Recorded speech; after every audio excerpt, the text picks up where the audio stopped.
with all the confusion that's going on the outside, I started to find the best information when I was away from any other distractions, away from even other people, just being alone and actually allowing myself to be alone and just being with myself, without music, without television, without anything.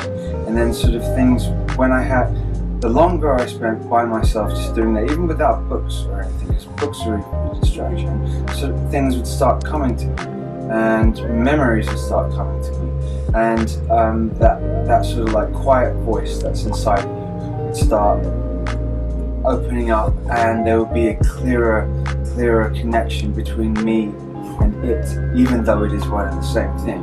Take what feels right to you and personally to you, and leave the rest alone and put the rest down.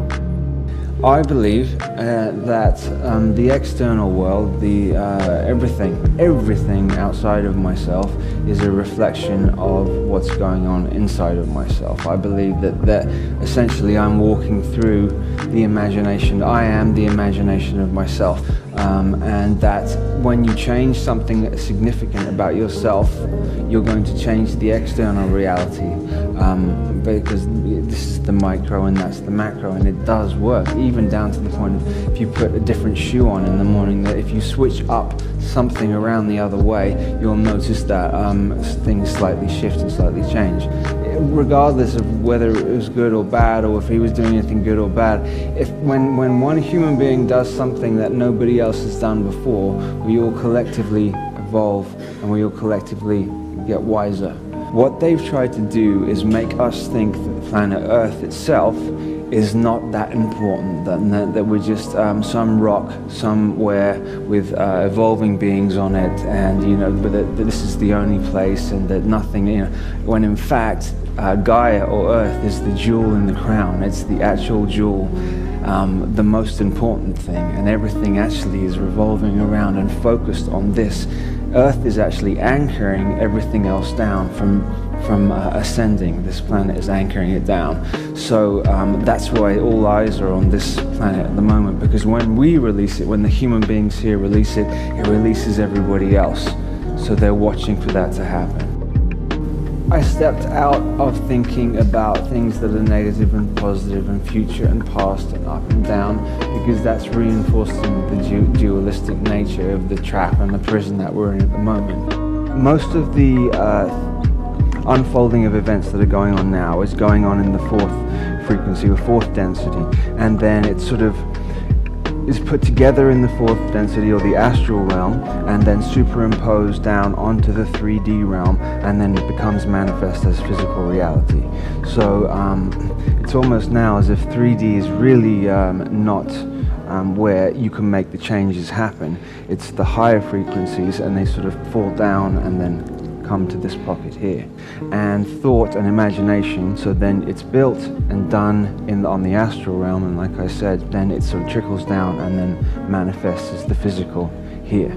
Like with the road signs, we're told how specific road signs work, but there are multiple meanings to the road signs that will send you in a different direction if you knew what to look for. There is some technology that is on the satellite that we call the moon, that is they then able to erase, recycle, and then put back into a new body. So you'll then have the same experiences again over and over, which with different people, but then so they're able to keep doing that. And the Ouroboros, which is the snake swallowing its own tail, is symbolic of that. Continues over and over. Most of us in here keep doing it over and over again, but have no memory of it, because the technology wipes the memory completely. And so that's why they're putting more and more pressure now, because they already knew this was going to happen. This is the end of an eon now, and at the end of every eon there's always a window point where you can leave, and this sort of window point is coming up now. They don't want, they want to cull the population, but they want to keep enough, because they need us. They can't function without us. They don't have creative abilities themselves. We're the ones who are creators. They've hijacked our subconscious because we're creative beings, and they're using us to create the false reality. Say for example, I met somebody here and I struck up a conversation with them, and in the conversation emotions were invoked. Well then, if this person had bad intentions for me, they would be able to hook into a certain area depending on which emotion they invoked. If there was a heart emotion or a sexual emotion or something, whatever it was, they could hook in, and then even after you've left or away from that person, they are still able to drain energy from you. Because this reptilian vampiric consciousness that has control of this planet is basically a fear-based. They are a fear-based consciousness. If they weren't a fear-based consciousness, they wouldn't need to control everything. If you're in fear, you have to control everything around you. If you are centered and balanced in yourself, you don't need to control things around you. Okay, so male energy is explosive, creative, external creative energy. Female energy is receptive, nurturing energy. So they're looking for male energy because it's the male energy that externally builds. So if we go back 13,000 years, okay, which will take us to approximately, let's say 11,000 BC, there was a very similar situation that is happening now that was happening then. What they wanted to do is they think that they can stop the cataclysm that happened when Atlantis fell. Atlantis Atlantis wasn't some idyllic paradise. It also had wars, and it was also, there was negativity went on there, but it was a far more advanced civilization than the one we have now. So we're living in, this is 3D, three-dimensional world. The astral plane is the four-dimensional world. It's the world that you go into, which some people call dream time. When you go to sleep at night, you go to 4D. Most decisions and most of the war begins there and starts there, and then it is almost superimposed after it happens there into 3D. So everything, all the major decisions and everything that happens really happens in 4D. It's very close to 3D. It's very, very, very, very close. It's right here. It's sharing the same space that we are in now.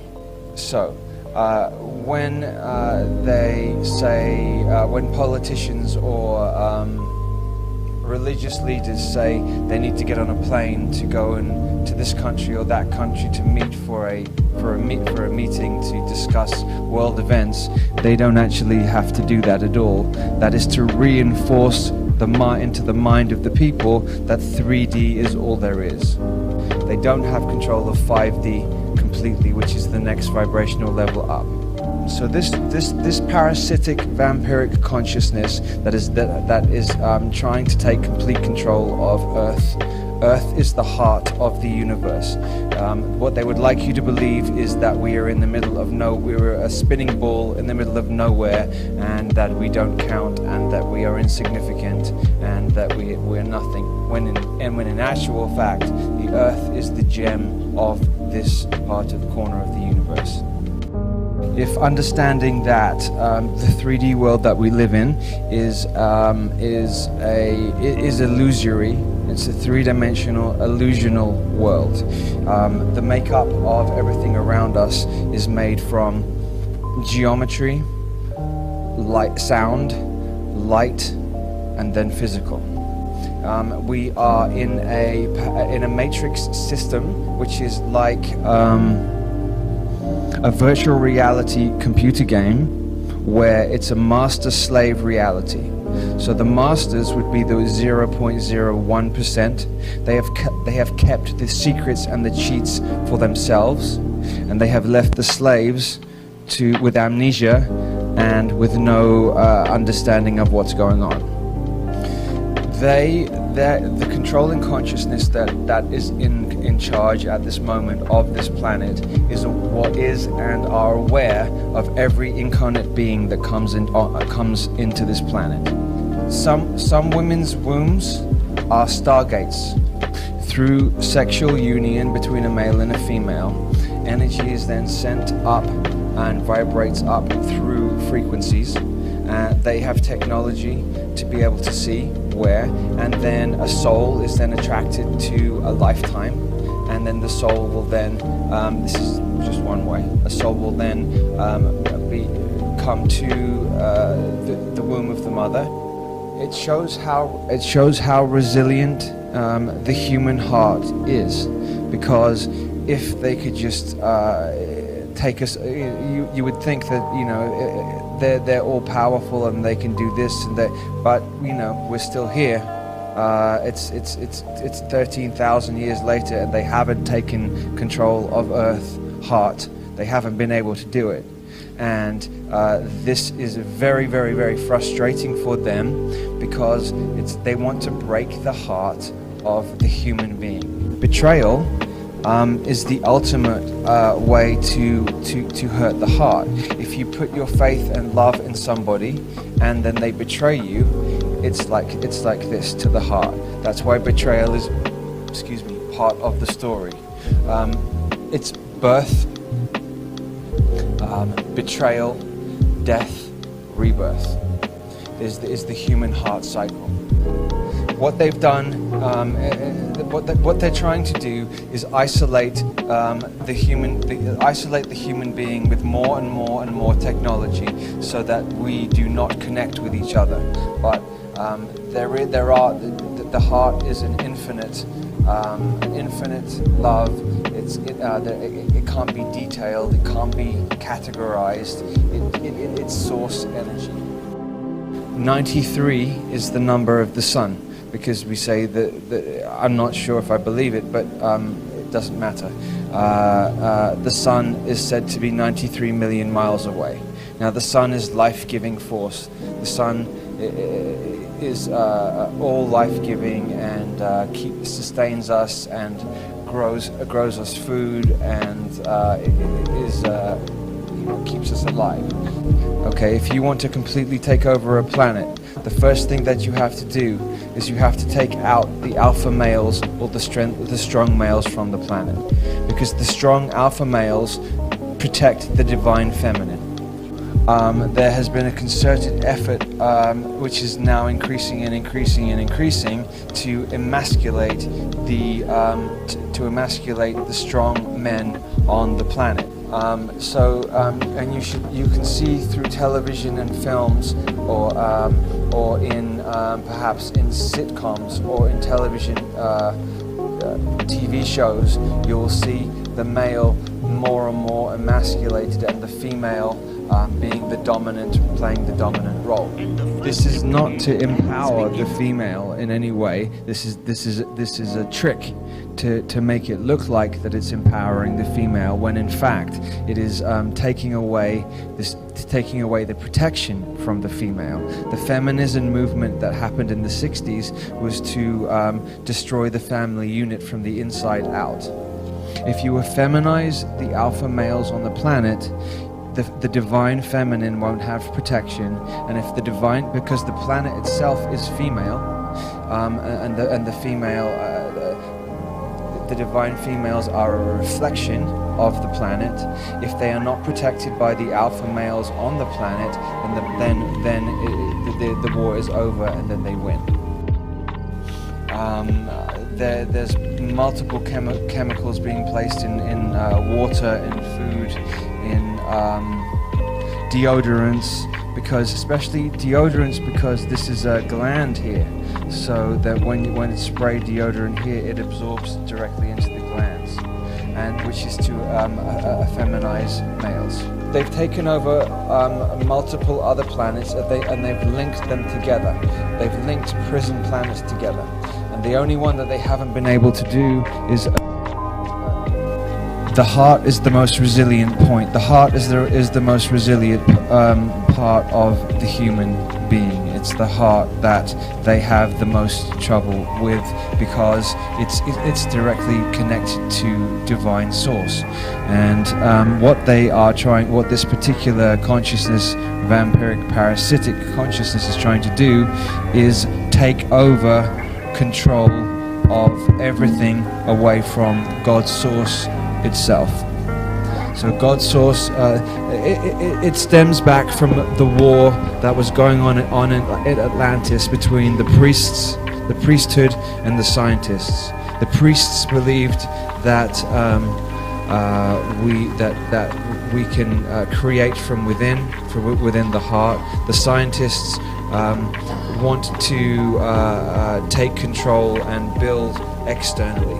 So it's transhumanistic. It's technology. So they want to take over using technology and turn human beings into transhuman beings.